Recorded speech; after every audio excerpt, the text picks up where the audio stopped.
Vertical farming as the next great advancement in agriculture. Vertical farming, what is it? So there are three types of vertical farming systems. There's hydroponics, which is where the plants are suspended in a water nutrient solution. There's aeroponics, where the plants are suspended in air and then misted with nutrients, and aquaponics, which is like hydroponics. The plants are suspended in a water solution, but you add you add fish to them that cycle the waste. But due to economical reasons, the aquaponics is used less than both hydroponics and aeroponics because of the added cost of the fish. Um, some of the benefits of vertical farming is that it's spatially efficient and it limits the environmental impact of the agricultural sector by reducing food miles and implementing a renewable energy design into its infrastructure. Um,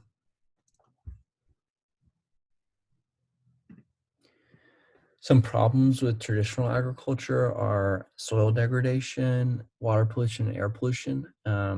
Soil degradation occurs because of desertification, which in turn leads to erosion due to the increased demand of food in the world because of the rising population. Um, Areas that have typically grown drought resistant crops such as like corn and wheat have transitioned to growing water intensive crops like rice. An example is the Punjab region of India. They used to grow rice they used to grow corn and wheat, but now they grow rice to account for the increase in demand of rice. And the desertification in turn leads to erosion because when the soil uh, is drier, it doesn't hold together as well. Um, Water pollution occurs because of the increased use of fertilizer in the industrial agriculture systems, and this fertilizer then seeps into the soil and runs off into uh, the waterways, the local waterways. In addition to the water pollution, there's also an increase of greenhouse gas emissions, which uh, which lead to environmental destruction.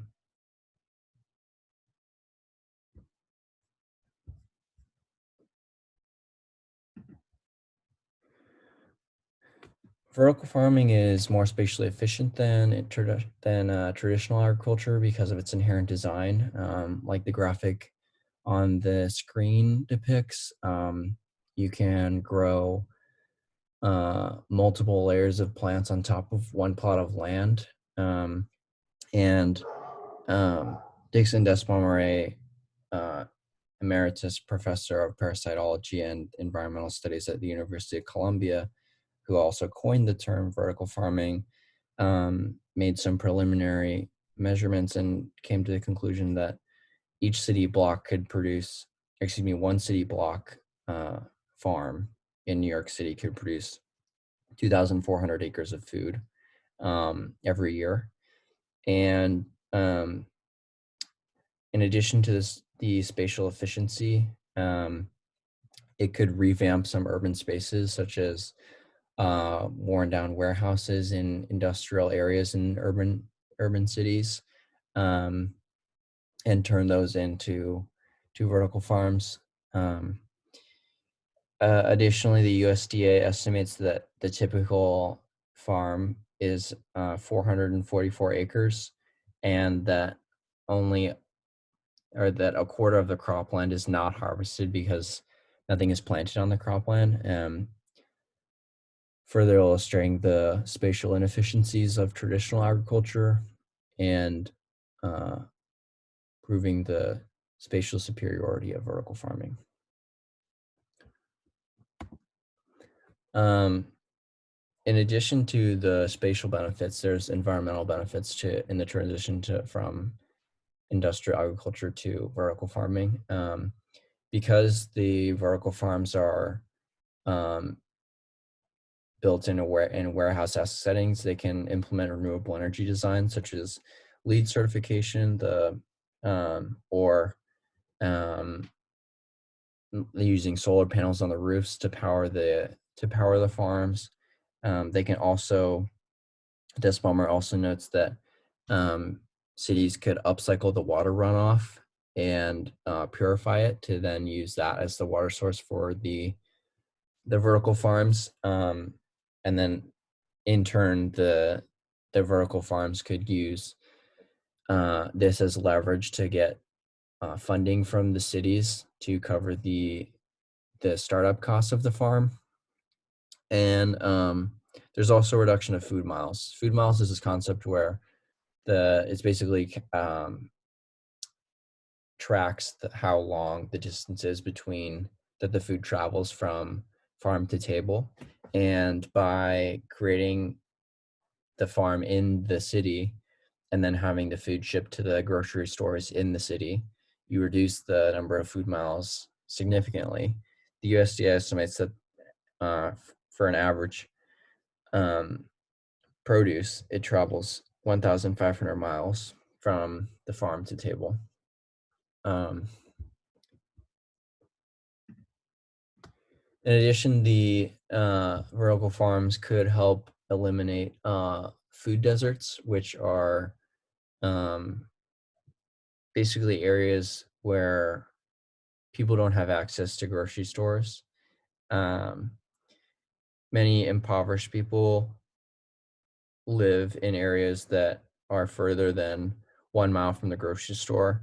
The USDA estimates that there are 23.5 million of these people in these types of conditions, and 11.5 million of those 23.5 million are with low income. And Des Palmer also thinks that at the bottom of the vertical farm could be a small grocery outlet where they sell the produce that they produce in the upper levels of the vertical farm.